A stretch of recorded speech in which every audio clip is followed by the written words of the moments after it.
So guys, good evening. Ang aking pong merienda ay evening na. Ayan.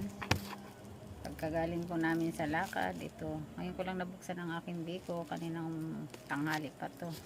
Kasi, ang kinain ko lang kanina guys ay yung moriekos na isang piraso. Hindi ko pa nga naubos. Nabusog na ako. Pinaris ko sa kape.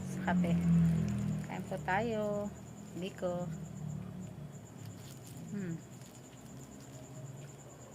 Tambuo siya.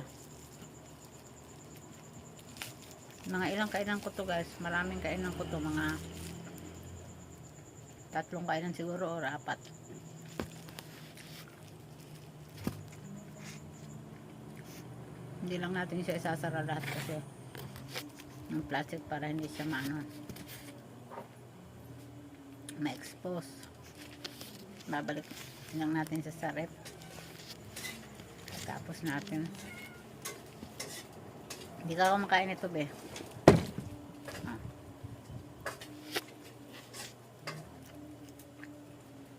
Saka si Tiger.